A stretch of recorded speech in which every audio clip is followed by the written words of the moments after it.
Right, we're speaking to Leigh Morris, who is the new CEO of the Manx Wildlife Trust. Leigh, first off, welcome to the Isle of Man. How are you? How are you finding your feet? Delightful. I'm now into week 4, and I have to say I had some high expectations, and I'd done some due diligence before I came, and so far it's proving to be just as I'd hoped. In fact, more so. Lovely place. What had attracted you to the role, and indeed the Isle of Man? Then, Lots of things. So I love islands. I love the sea. I love everything there is about nature and conservation. I've just spent 2 years on an island somewhere in the South Atlantic that's actually a lot smaller than the Isle of Man. Both my wife and I found that actually island life is great for us. So in terms of scoping, where do we go next? This job came up, and immediately I was looking at 2 or 3 options, and this job came up, and it was one that I thought I need to look at this properly. And so went through the process, did some research, felt that it could be potentially, nothing's perfect, but as close in terms of where I wanted to go next for me. Applied, again, going through the whole process of being interviewed and selected. All the people I met, all the people I had conversations with, it was wonderful. And I think being part of the wider Wildlife Trust movement as well was a big thing for me. I've got a background, you might ask me, well, I've got a background, horticulture, botanic gardens, wider education across land-based agriculture and all there is to do with that. But an area I'd not really engaged with strongly was the Wildlife Trust. So this for me personally is another key environmental federation to link in with. So there was that element as well. and you alluded there to your previous posting in the South Atlantic, which was in St Helena. So, smaller island with a much smaller population than here. What was that like as an experience? St Helena, with my Isle of Man hat on now, I think that was a really good experience to have gone through before coming straight to the Isle of Man. So, for example, at my interview, one of the questions was, how do you think you're going to find being based on a small island? How's that going to be for you? And then I sort of, thought about it and replied, well, St Helena is 10 miles by 6, and they got a boat once a month, and there was a plane once a week if the weather was okay, and when the boat came you had 3 days to buy fruit, and then that was it for the month. So that's not me being blasé. I think I've already said that being on an island is really attractive for me. And so I hope that, but certainly St Helena, in terms of being a 10 mile by 6 lump of volcanic rock, one of the most isolated islands in the world, it was actually a very, very memorable experience. I was going to say, there's isolated, isn't there? And then there's isolated. Geologically, botanically, what was it like for you? It's quite interesting there, I imagine. Very interesting. So, one of my attractions about coming to the Isle of Man, if I may, was the biosphere status. And I know it's a status, and I went to my first biosphere meeting this week, and I think I would say, like all meetings I've had so far on the Isle of Man, genuinely, I've sat around tables now for things such as marine festivals or biosphere meetings or sitting around the table with DEFRA. I've not come away from any meeting yet where I've not felt that there were really, good, nice people wanting to try and do good stuff. And so I think that was the same with the biosphere. And if I then flip that back to St Helena, I think St Helena is even more of a microcosm.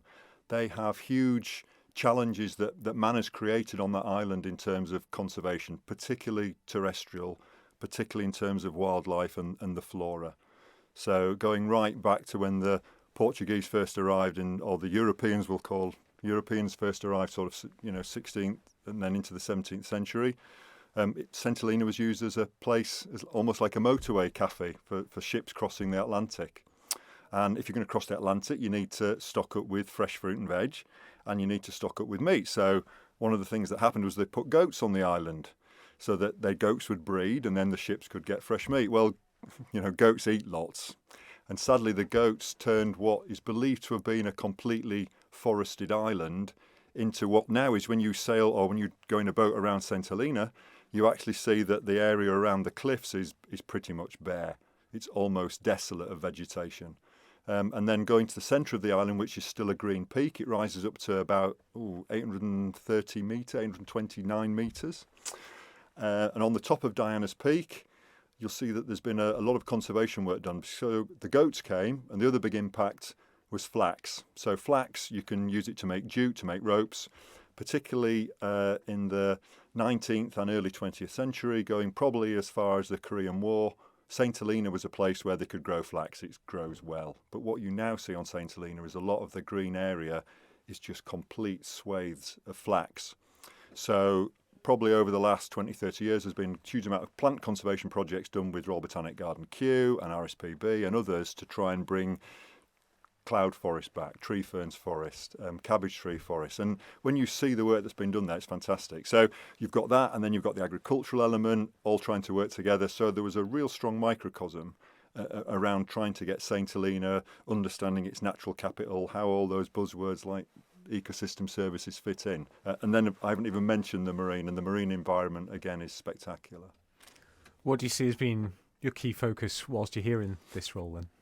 So I think the Isle of Man, with where we are, I think first and foremost it's about conserving, for me, the Isle of Man. And I would and have an ambition of making sure that what the Manx Wildlife Trust does very much focuses predominantly on conservation of prime conservation land on the Isle of Man.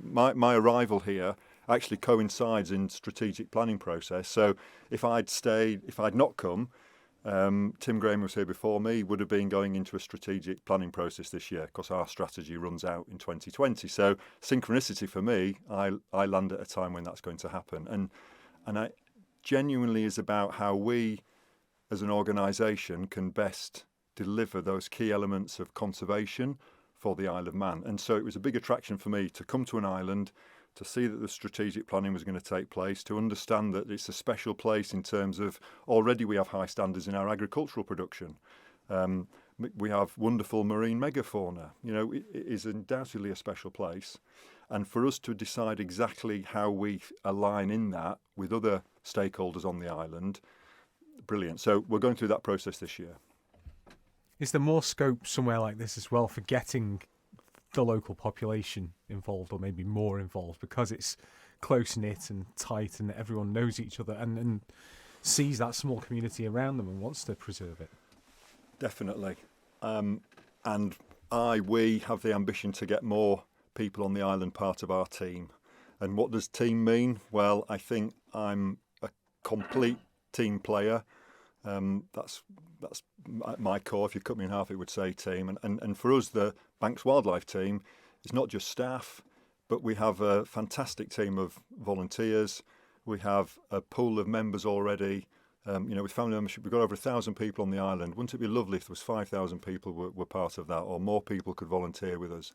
And so I think teasing out what that looks like, we'll do over the next few months. But certainly we would love to hear from people who'd like to work with us in whatever way that means, to wear our badge, and you'll see our badge appearing a lot more on the island over the coming months. We're really keen that people see that we're doing what it says on the can, and we're out there for conservation and helping people. And I think with the exciting global recognition now of just how important the environment, biodiversity conservation is, our ambition would be that we need to enable the people on the Isle of Man to do that. So if you're out there and you're listening to this and you care about conservation or doing something positive for the island around the environmental issues, we're an opportunity for you to do that. Don't think that you can't contact us. Please do and say we'd love to hear from you. And you can probably help us more than you think.